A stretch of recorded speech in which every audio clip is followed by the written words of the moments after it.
Hey guys and gals, we're headed down to Marty's Auto Salvage in Cahokia.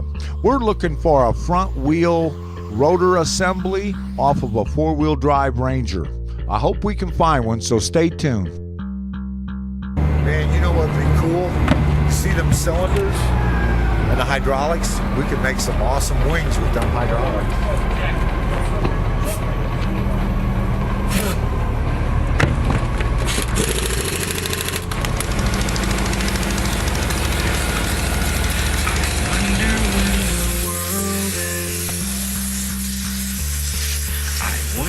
If we'll figure out we were not right, we're lost in darkness, blinded, trying to see the light.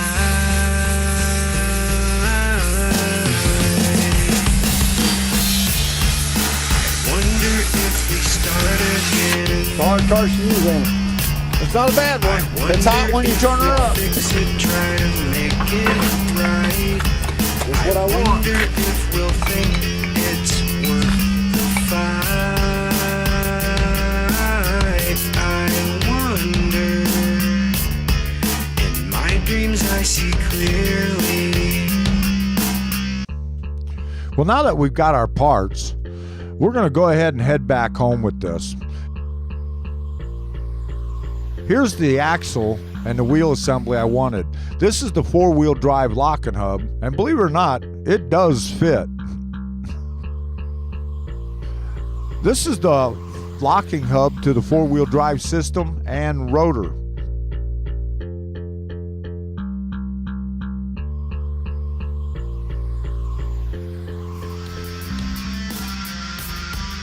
Making an axle is easy.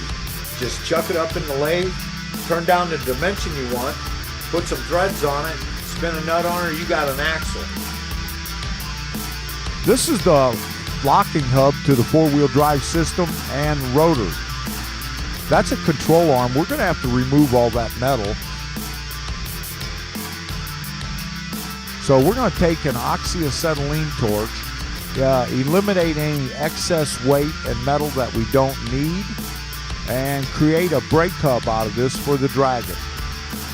I had stopped at the beach on my way home and took a swim. So I hope you don't mind my outfit, but let's get on with the work. Well, I got all the parts laid out to where we can show you exactly what I did and what I'm doing. Why don't you come on over to the table with me. What I've started out with was a 1987 Ford Ranger 4-wheel drive hub that I got from Marty's. Marty's been really good about it, and he's taking care of me. Anyway, we've disassembled it, and I'm going to show you the comparisons and how I made it something I can use. First of all, I needed something to carry bearings that I could put an axle through. This is kind of cool because the 4-wheel drives have a locking axle that goes through their spindle, and it has a locking hub on the end that will lock in like this and lock down, and everything in between will now be locked to the spindle. So I eliminated the locking hub. I'm going to go ahead and take the spindle and attach it to the brake caliper support. We'll get that started, put that in. Not a problem, normally. Anyway. Ow! Fake out, fake out! Okay. Anyway. All right, we'll put a couple of locking nuts down on this bad dog.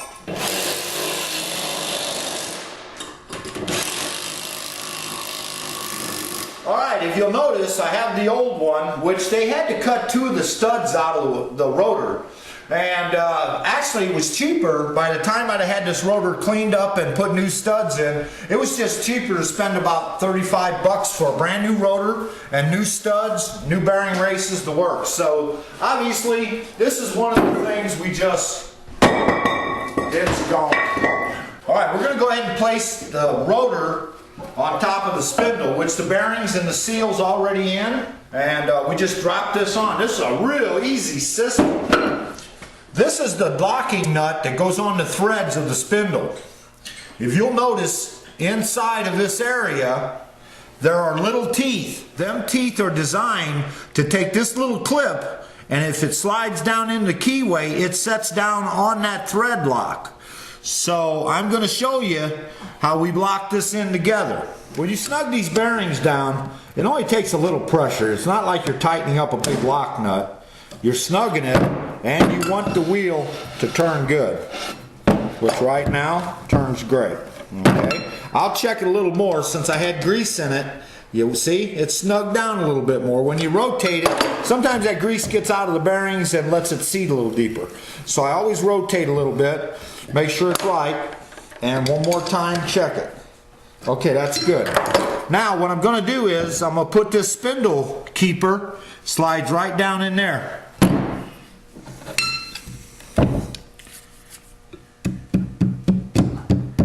Alright, it's in. Originally, this was the locking hub. We set that on there like that. That would set down, and that would hold this keeper in. But since we've changed that, we need something to hold that key in. What I did was, I ground a groove, a keeper groove, in this spindle. If you'll notice, you can see it right there. What I have to do is put a clip ring on that so it doesn't fall off, and all it does is keep that keeper from coming out. And there you are. The keeper can't come out past the keyway, and this doesn't spin, so tightness isn't important. Next thing we need to do is go ahead and mount the brake caliper. One brake goes up inside the caliper support, like that. The other brake drops in on the front. It's held in by clips. We're going to set this right down on there like that. Fits really good. The thing is what holds this? Well, they made a system, a wedge system. What holds this caliper in is they have rubber wedges. They have steel on the outside and there's rubber in the middle. You just drive them in. They've got little keepers on the edge that once you enter that keeper, it can't come out unless you drive it out. You put them in a little bit of an angle and they drive right in. There's your brake rotor. It turns. It's ready to go. I wonder when the world ends. I wonder if we'll figure out we were not right. We're lost in darkness, blinded, trying to see the light.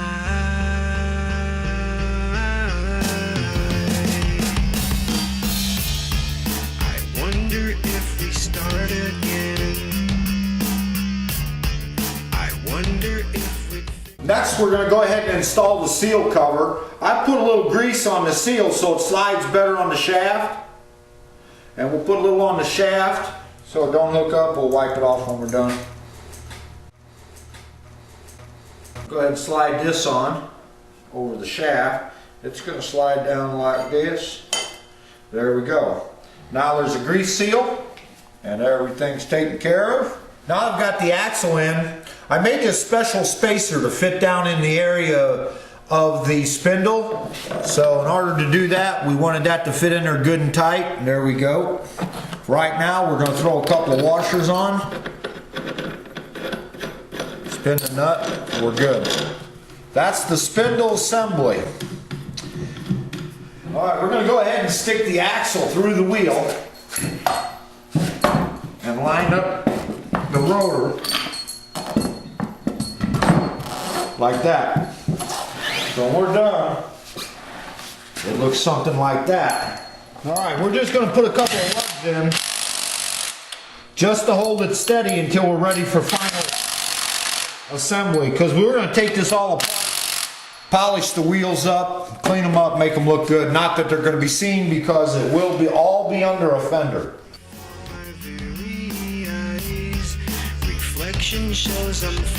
Don't forget, Magic Mike Denton from the Discovery Channel is now becoming a partner in with Kong's Creations. So stay tuned and we'll have a lot more videos coming up on the Dragon as well as other art projects.